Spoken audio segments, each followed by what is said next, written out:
psicoanálisis. El texto Tres ensayos de la teoría sexual es un texto del año 1905 y en este texto, en el ensayo 2, Freud introduce la sexualidad infantil, que es una idea al mismo tiempo escandalosa para su época y sumamente novedosa, que surge a partir del trabajo de clínica, de terapia con sus pacientes.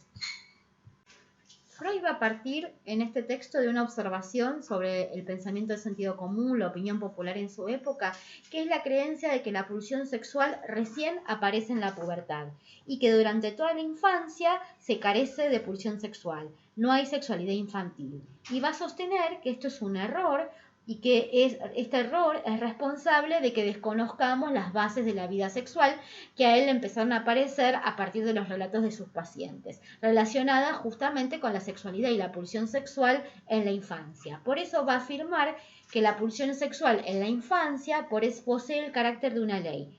¿Esto qué quiere decir? Quiere decir que la pulsión sexual es característica de la infancia, que todos los seres humanos desarrollan la pulsión sexual durante su infancia y que va a ocupar un lugar clave en el desarrollo y que después, a su vez, va a tener relación con la vida de la juventud y la adultez. Freud va a plantear que este descuido de lo infantil tiene su origen en la amnesia, que para su hipótesis, esta amnesia cubre en la mayoría de los seres humanos, no en todos, porque hay personas que recuerdan algunas escenas de su sexualidad infantil, pero para la mayoría cubre los primeros años de la infancia hasta el 6º, 8º año de vida. Y justamente lo que va a plantear Freud es que cuando habla de amnesia, del no recuerdo, como causa del descuido infantil, no se trata de una desaparición de esos recuerdos infantiles, sino que se trata de represión de esos recuerdos infantiles, que en ese momento va a plantear como mero apartamiento de la conciencia, es decir, no están disponibles para la conciencia. La represión opera como una barrera que impide que el sujeto pueda acceder a ellos a través de la conciencia. Y lo que va a hacer la represión como mecanismo que es generador de la amnesia y en consecuencia del descuido de lo infantil a nivel popular es que la infancia sexual de cada individuo va a quedar en un tiempo prehistórico, va a quedar oculta la vida sexual infantil para el propio sujeto. No la va a recordar, la va a desconocer como resultado de la represión, que es un mecanismo de defensa. Freud va a plantear que las exteriorizaciones de la sexualidad infantil están a la vista de todos, están disponibles. Por eso es raro el descuido de lo infantil y lo atribuye a la amnesia y a la represión. Porque clásicamente la exteriorización modelo de la sexualidad infantil para Freud es el chupeteo, que tiene ciertas características. Es mamar con fruición, que no está relacionado con la alimentación o la nutrición, o sea, no se superpone con la nutrición, sino que es aparte de la nutrición, este mamar con fruición, que tiene que ver con la estimulación de la zona erógena de la boca, los labios, la lengua, y que además tiene que tener un carácter rítmico, sostenido en el tiempo en forma sistemática. Entonces, el modelo del chupeteo para Freud va a ser como un ejemplo por sus características de todas las exteriorizaciones de la sexualidad infantil. Y va a decir que a veces, incluso los bebés, además de estimular la zona de la boca, van a chuparse el dedo gordo del pie y también van a ejecutar la acción de mamar. Es decir, van a ir buscando partes del propio cuerpo para ejercer este mamar con fruición. Otra idea que va a sostener Freud es que esa acción de mamar con fruición no solo va a cautivar por entero la atención del bebé, sino que va a llevar al orgasmo. Que ese orgasmo es una búsqueda de un placer ya vivenciado con anterioridad y que el aparato psíquico todo el tiempo va a tratar de volver a lograr. Entonces, justamente el mamar con el pecho materno en relación con la alimentación familiariza al bebé con ese placer que luego es buscado en forma independiente de la nutrición, simplemente por el mero hecho de volver a sentir el placer. Y esta acción de mamar con fruición que lleva al orgasmo muchas veces es acompañada no solo de la pulsión sexual, sino de la pulsión de prehensión, que emerge al mismo tiempo que la pulsión sexual y que consiste en un tironeo rítmico del lóbulo de la oreja de la mamá. Dos características centrales de la sexualidad infantil. En primer lugar, es autoerótica, es decir, que la pulsión está dirigida hacia el propio cuerpo, no está dirigida a otra persona o hacia otro objeto hacia el cual investir, sino que se resuelve en el propio cuerpo del bebé, y esto le da independencia, autonomía en relación con la búsqueda y conseguir el placer y llegar al orgasmo. Y por otro lado, Freud va a decir que se apuntala en una función de conservación de la vida, es decir, se descubre en el caso del chupeteo por el amamantamiento, por la succión, el mamar con fruición, pero que justamente no va a quedar anudada a la alimentación, a la nutrición, a esa función de conservación de la vida, sino que se va a separar, se va a independizar. Entonces va a quedar, por un lado, la función de conservación de la vida, en este caso la alimentación, y por otro lado, la búsqueda de placer, que tiene que ver con ese mismo mamar con fruición, pero ya no para alimentarse, sino por la búsqueda del placer mismo para llegar a la satisfacción, para llegar al orgasmo. La sexualidad infantil también se va a caracterizar porque la meta sexual va a estar bajo el imperio de una zona erógena. Y esas zonas erógenas van a ir cambiando de acuerdo a la etapa en la que se encuentra el bebé, oral, anal. Entonces, la meta sexual de la pulsión infantil es producir la satisfacción mediante la estimulación de una zona erógena en forma rítmica. ¿Esto qué quiere decir también? Quiere decir que no está supeditada la sexualidad infantil a la genitalidad. Todavía no está bajo el imperio de la genitalidad, sino que está bajo el imperio de múltiples zonas erógenas que no tienen que ver con la sexualidad adolescente y adulta. Y por otro lado, Freud va a decir que lo que va a llevar a la búsqueda del placer es un sentimiento de tensión, de displacer, que va a movilizar la estimulación de la zona erógena para llegar al orgasmo. Y las características de las zonas erógenas son zonas predestinadas del cuerpo, sectores de la piel, mucosas, que ya vienen preparadas para la estimulación y que justamente esa estimulación va a generar una sensación placentera y que los bebés la van a descubrir a partir de funciones esenciales para la vida. Otra característica de la sexualidad infantil que describe Freud es la disposición perversa polimorfa. Freud con esto generó, imagínense, un gran revuelo en ese momento histórico. Tengan en cuenta que en ese momento histórico la perversión era considerada una patología muy grave o escandalosa, y justamente la característica de la perversión es que es una persona adulta que llega a la satisfacción por la estimulación de una zona erógena y no bajo la forma de las relaciones sexuales genitales. Por eso se considera que es una desviación de la normalidad.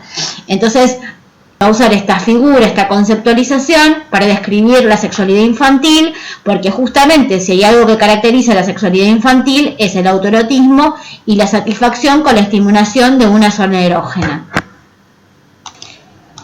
Otra característica que va a tener la sexualidad infantil son las pulsiones parciales. Freud lo que va a decir es que esta estimulación de la zona erógena va a satisfacer una pulsión parcial que no tiene que ver con el acto sexual ni con la reproducción. Por eso se llama pulsiones parciales, que después vamos a ver que en la pubertad y en la vida adulta se tienen que someter a lo que Freud llama el primado de la genitalidad, y que en la pubertad y en la vida adulta van a ser los juegos eróticos previos para llegar al coito. Llegamos hasta acá y todavía no habíamos definido la libido o pulsión sexual. Freud va a hablar de una fuerza susceptible de variaciones cuantitativas y cualitativas. Lo que nos está diciendo es que la pulsión sexual o la libido es la energía psíquica, es el motor de nuestro aparato psíquico. Y va a decir que la libido va a tener distintos destinos. Entonces va a hablar de dos libidos: la libido yoica o narcisista y la libido de objeto. Entonces, la libido yoica es esa libido que se deposita en el yo. Es el reservorio que hace que el sujeto tenga autoestima, por eso se llama narcisismo primario. Siempre persiste y es un monto fijo, y a partir de ahí va a surgir la libido de objeto cuando se dirige hacia el mundo exterior. La libido de objeto es aquella libido que se pone sobre el mundo, sobre los otros, sobre la cultura, y puede quedarse en los objetos o puede volver al yo y se va a convertir en libido yoica. Freud va a describir la génesis de la sexualidad infantil o su proceso de conformación y va a distinguir, justamente en función de las zonas erógenas que se descubren, va a distinguir la fase oral, la fase sádico-anal, la fase fálica y la fase genital. La fase oral está relacionada con el modelo de exteriorización de la sexualidad infantil, que es el chupeteo, la zona erógena es la boca, y esa fase oral, con la aparición de los dientes, se le van a sumar impulsos sádicos. Es importante pensar que cuando Freud piensa estas etapas, no está tratando de decir que empieza una y termina, empieza la otra y termina, sino que van a coexistir y van a estar vigentes a lo largo de toda la vida.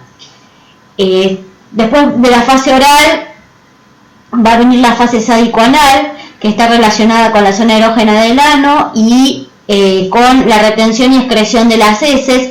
Hay satisfacción en el proceso tanto de retención como de excreción, por eso se convierte en una zona erógena, y va a haber toda una relación con los padres en relación con el control de esfínteres. Los padres van a pedir al bebé o a la beba que controle sus esfínteres y los bebés van a expresar su obediencia o su desafío a los padres aceptando defecar en los momentos que se le pide o rehusando y reteniendo el bolo fecal. Por eso Freud va a hablar que cuando los bebés excretan en función de los requerimientos de los padres, va a ser el primer regalo que va a dar cuenta de la entrega que hace el bebé de esa satisfacción a los padres a cambio de su amor. En la fase fálica, lo que va a plantear es que hay una premisa universal, tanto para niñas como para niños, que es la premisa universal del pene. Es decir, el miembro genital masculino. Entonces, vamos a ver un poquito más adelante que tanto niñas como niños piensan que todos tienen pene. Y por eso Freud va a hablar de la premisa universal del pene. Y la zona erógena, que tiene que ver con el glande y el clítoris, es decir, con los genitales, se va a activar a través de la micción. Y la fase fálica va a abrir el comienzo de la posterior vida sexual. Ya ahí va a haber una diferencia en relación con mujeres y varones, porque al corroborar la mujer la falta de pene, al darse cuenta que no es que le va a crecer, se da el primer desengaño y va a haber un extrañamiento de la vida sexual. En relación con la fase fálica, el recorrido del varón va a ser diferente que en la mujer.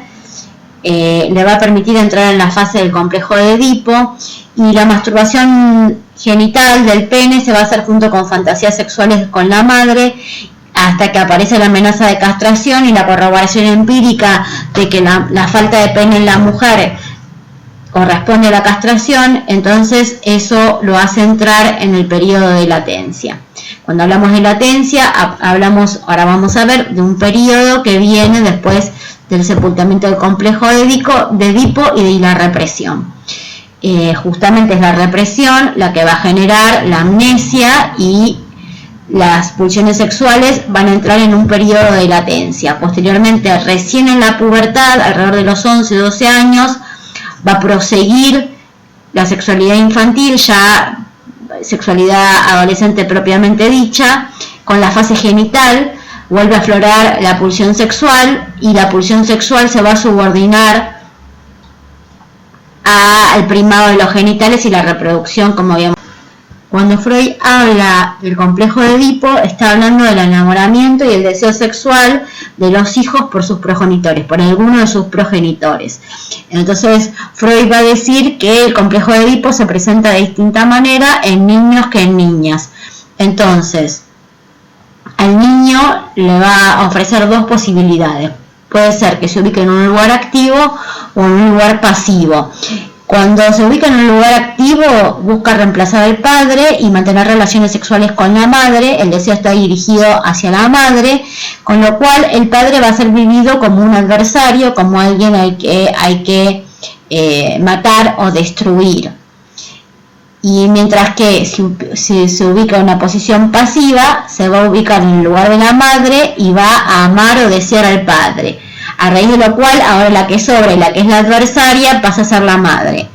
Entonces, la aceptación de la castración y la convicción y la verificación empírica de que la mujer está castrada pone fin a las posibilidades de satisfacción del complejo de Edipo, porque en ambos casos, sea en una posición activa o en una posición pasiva, siempre está pendiente la amenaza de castración que va a conllevar a la pérdida del pene, que es del orden de lo catastrófico.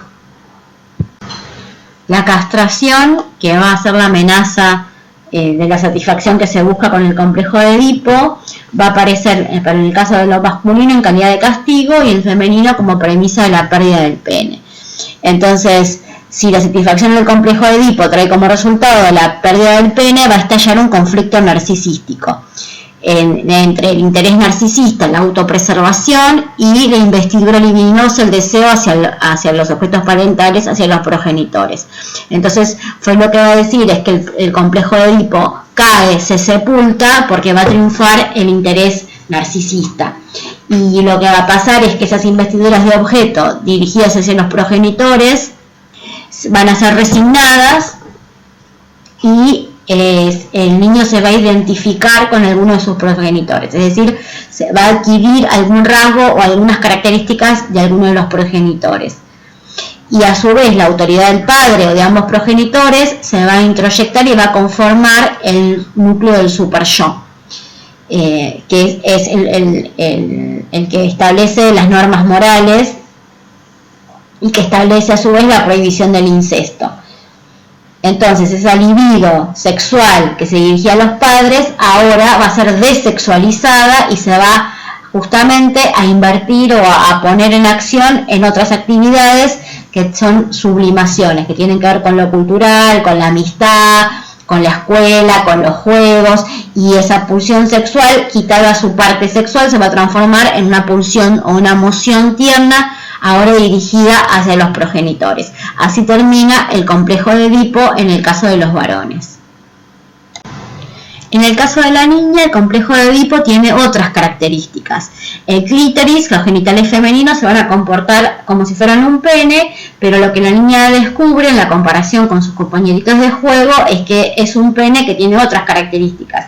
La primera hipótesis es que es corto y eso lo hace sentir inferior. Y lo que va a aparecer es la idea de que en algún momento ese miembro va a crecer, pero después se va dando cuenta de que en realidad lo que ha sucedido es la castración. Así que la castración, la niña corrobora que no es un hecho que va a suceder, como aparece en el complejo de Edipo del varón, sino que es un hecho que ya está consumado. Entonces, la forma en que aparece el complejo de Edipo, la fase fálica, es diferente. Justamente como la castración ya está consumada, no aparece la angustia de castración. O sea que el motivo que hace que el varón deje el complejo de Edipo, que es el temor a la pérdida del pene, no está en la niña. Entonces el motivo para instituir el super yo y suspender la organización genital no aparece en el caso de la nena. Entonces lo que va a llevar al sepultamiento del complejo de Edipo, porque igual se da el sepultamiento del complejo de Edipo, recuerden que cuando hablamos del sepultamiento estamos hablando de que aparece la represión y toda esa sexualidad infantil que va desde la fase oral hasta el complejo de Edipo es reprimida y queda en el inconsciente, por lo tanto no se recuerda y aparece la amnesia infantil. Entonces, volviendo, lo que va a llevar al sepultamiento del complejo de Edipo en la nena es el temor a la pérdida del amor del ser amado. Entonces, esa renuncia al pene solo se va a soportar porque se supone que va a aparecer una ecuación simbólica, que es que la niña va a desear tener un hijo del padre, y así finaliza el complejo de Edipo. Entonces, ambos deseos, poseer un pene, cosa que ya no tiene porque ya se efectuó la castración, y darle un hijo al padre, van a permanecer como deseos en el inconsciente reprimidos.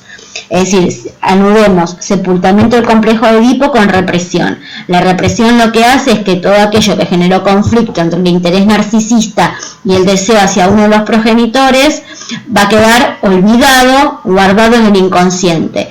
pero no solo el complejo de Edipo, sino toda la sexualidad infantil desde el inicio. La sexualidad tiene dos tiempos de elección de objeto. Cuando Freud habla de elección de objeto, está hablando de un objeto de deseo, de un objeto sexual, de un objeto amoroso. Y va a decir que hay dos tiempos. El primer tiempo se inicia entre los 2 y los 5 años y tiene que ver con el complejo de Edipo, y el objeto de deseo es alguno de los progenitores. Cuando aparece el sepultamiento del complejo de Edipo, aparece la represión y se inicia la fase de latencia, que es esta fase que donde la libido sexual es dirigida hacia metas no sexuales. Esa elección de objeto se detiene o se la hace retroceder por un periodo que llega hasta los 11 o 12 años, cuando aparece la pubertad. Ahí aparece el tiempo de la segunda elección de objeto, que tiene que ver con la elección de objetos exogámicos, porque la primera elección de objetos, al ser alguno de los progenitores, son objetos de deseo endogámicos, y la tarea durante la pubertad y la adolescencia tiene que ver con la elección de objetos de deseo exogámicos, por fuera de la familia, o sea que respetan la prohibición del incesto. Y esta segunda elección de objeto va a ser la que va a configurar y va a armar la vida sexual adulta. ¿Cuál es el destino de la primera elección de objeto? Bueno, hay dos posibilidades, va a plantear Freud. Una es que esa elección de objeto incestuosa hacia uno de los progenitores que fue sepultada se conserve tal cual y que no haya modificaciones. Y la otra es que se dé una posibilidad de una segunda elección de objeto durante la pubertad, y esto habilita a la renovación. Freud va a decir que la normalidad lo que implica es que durante la pubertad es necesario que el sujeto renuncie a los objetos de deseo infantiles incestuosos que quedaron en el inconsciente, y a su vez que anude una corriente sensual, sexual, con una corriente amorosa. Quiere decir que Freud acá que esto puede tanto suceder como no suceder, y en los casos en que no hay confluencia entre la corriente sensual y la corriente amorosa o tierna, no hay una unificación en el objeto, o sea, el objeto de deseo no va a reunir estas dos características.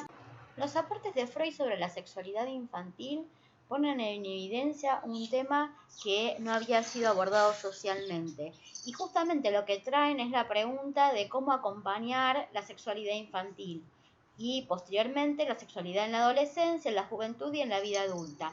En nuestro país, a partir de la ley 26.150 de octubre del 2006, se introduce por primera vez una política pública destinada a acompañar la sexualidad a lo largo de toda la vida. Y en ese trabajo van a trabajar conjuntamente el sistema educativo y el sistema de salud. Y tenemos un programa nacional de educación sexual integral que se da en los distintos niveles del sistema educativo, desde el nivel inicial, primaria, secundaria, y que se aborda transversalmente con todas las materias obligatorias. Lo que ven en el PowerPoint es una captura de pantalla de la página del Ministerio de Educación, y lo que está seleccionado es el material, tanto láminas como material escrito, como videos que se hicieron en Canal Encuentro, para trabajar, en este caso, la educación sexual integral en el nivel inicial. Probablemente algunos hayan tenido educación sexual integral en la escuela secundaria, otros tienen hijos o sobrines, hijes, y saben que están trabajando esto en las escuelas. Es de carácter obligatorio, tanto obviamente para todas las escuelas públicas y privadas, es decir, es un derecho de niñas, niños y adolescentes, y lo que se trata es de trabajar justamente en función de los saberes sobre cuáles son las etapas de la sexualidad infantil, con información de calidad, ir acompañando ese desarrollo, habilitando espacios para las preguntas, dando información que sea fehaciente y que no tenga historias inventadas, o poder acompañar a las familias. De hecho, hay un material para acompañar a las familias en que esas preguntas que van a surgir inevitablemente, porque ahora vamos a ver que los chicos no solo exploran su propio cuerpo, no solo descubren las zonas erógenas y buscan la satisfacción y el placer, sino que además van a indagar sobre la sexualidad y van a hacer preguntas a los adultos de su entorno, sea en el ámbito familiar como en el ámbito escolar. Entonces es muy importante que tanto en la escuela como en la familia se trabaje conjuntamente con estos materiales que son compartidos, para que haya una sinergia y se le brinde a niñas, niños y adolescentes información de calidad. A la par de que el niño y la niña están descubriendo su sexualidad, aparece la investigación sexual infantil, anudada a la pulsión de saber entre los 3 y los 5 años. Y Freud va a plantear que no se puede reducir a la sexualidad infantil, esta pulsión de saber o de investigar, sino que tiene una fuerte relación con una pulsión de ver y una pulsión de apoderamiento sublimada, que se transforma en investigación, en querer descubrir cómo funciona la sexualidad con diversos interrogantes. El primer problema a investigar que ocupa a niñas y niños es lo que Freud denomina el enigma de la esfinge. Y Freud va a plantear que no se trata de un interés teórico, sino que tiene que ver con un interés práctico que está sumamente relacionado con las condiciones de existencia. Es la pregunta que aparece cuando viene un nuevo bebé en camino, sea porque lo ven en su propia mamá, o sea porque lo ven en las mamás de compañeritos, o ven bebés que son los hermanitos de amigos del colegio o de primos, o sea, de su entorno. Entonces la angustia que aparece es el miedo a que este nuevo bebé los prive del cuidado y del amor de los padres. Entonces se van a preocupar por preguntar de dónde vienen los niños. De hecho, es muy común escuchar a niños y niñas que decían que ese bebé no venga, o que le dan patadas o le pegan con los puños a la panza de la mamá, es decir, porque es un adversario que ellos temen que les quite el amor, tanto de la mamá como del papá. Frente a esta pregunta aparecen lo que Freud denomina las teorías del nacimiento, y hay dos teorías principales, ambas tienen que ver con soluciones anatómicas a este problema que están indagando niñas y niños.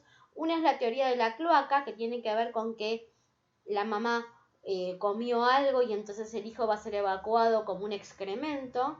Está fuertemente relacionada con la estimulación de la zona erógena anal, y también le permite al varón pensar que puede concebir un hijo y parir igual que la mujer. Esta teoría es reprimida, y en general aparece otra teoría, que es la teoría de que el hijo es extraído del ombligo de la madre. Ante estas teorías del nacimiento, Freud va a plantear que aparece el conflicto psíquico, es decir, que los niños están entre aquellas teorías que sienten predilección, que consideran que son correctas, las opiniones que dan los grandes, que para ellos no son de su agrado, y no está de más decir que la fábula de la cigüeña es un invento del mundo adulto que los chicos no creen, porque sus dos teorías principales son la teoría de la cloaca y la teoría del ombligo.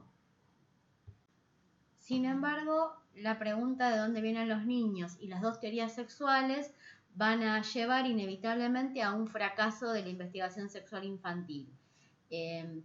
Los chicos van haciendo este recorrido, que es un reflejo de la propia constitución sexual de la infancia, de la propia sexualidad infantil. Saben que el pene ha tenido una participación en la venida de un nuevo integrante a la familia. El niño tiene pulsiones relacionadas con el miembro viril que no puede interpretar, pero sabe que algo ahí está pasando.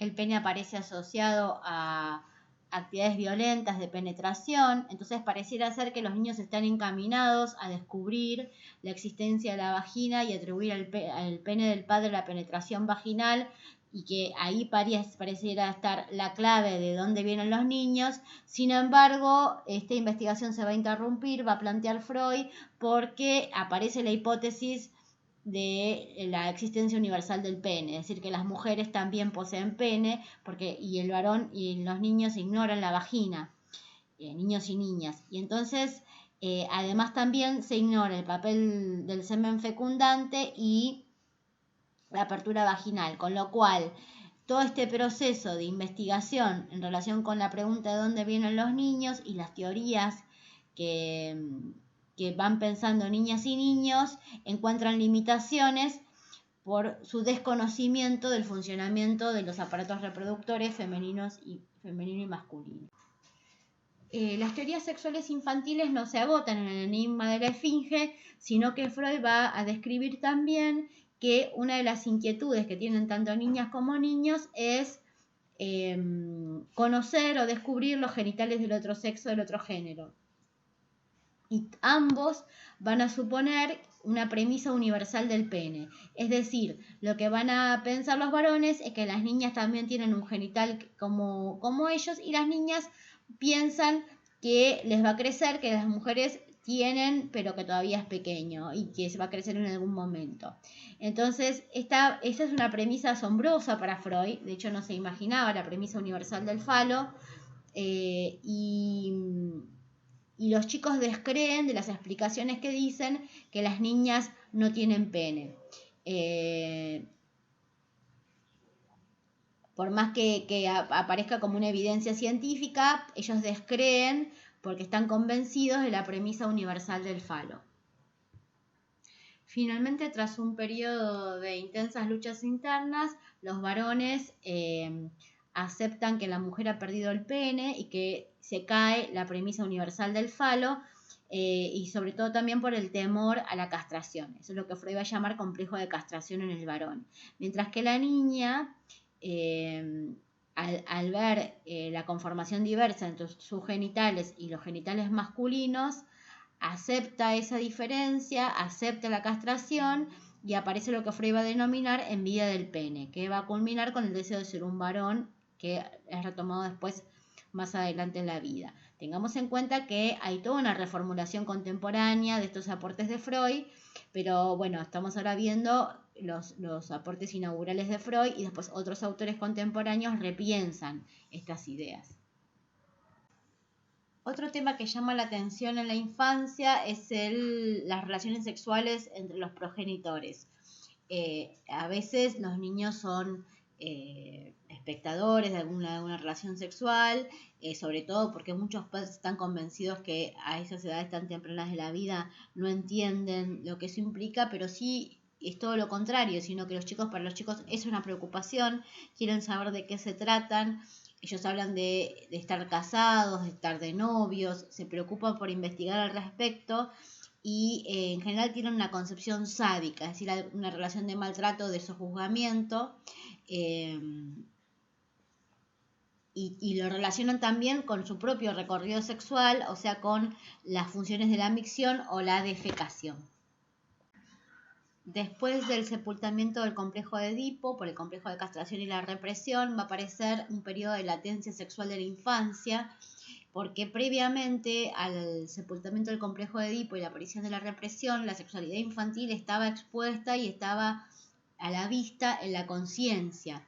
Los chicos no sienten vergüenza, no se guían por principios morales, porque justamente no aparece todavía la represión. Sin embargo, a partir de la aparición de la represión, que va a ser la causante de la amnesia de toda la sexualidad infantil, Freud dice que van a aparecer unos poderes anímicos que van a ser el asco, la vergüenza, y van a aparecer ideales o reglas morales y estéticas. Entonces ahí sí aparece esa preocupación desde el orden de lo moral o del orden de la vergüenza, que no estaba previamente. Y durante el periodo de latencia, además de que aparecen estos diques, que son los poderes anímicos que van a sostener la represión, van a aparecer toda una serie de mecanismos que tienen que ver con la sublimación, que van a cambiar la meta de la pulsión sexual, que ya no va a ser la satisfacción, sino que ahora vamos a ver que va a tener otros fines. Justamente como la pulsión sexual ya no puede tener su objetivo de satisfacción en forma autoerótica, tampoco puede dirigirse hacia la reproducción. Esa energía sexual se va a dirigir hacia nuevas metas. Hay dos mecanismos. Uno es la sublimación, que es una desviación del uso de la meta de la pulsión sexual con otros fines que van a ser los logros culturales. Entonces, esa energía psíquica se va a poner al servicio del estudio, de las actividades culturales con los pares, con los deportes, etc. Y otra posibilidad es la formación reactiva, que es esas fuerzas anímicas, esa libido, esa pulsión sexual, se va a dirigir a sostener los diques del asco, la vergüenza y la moral.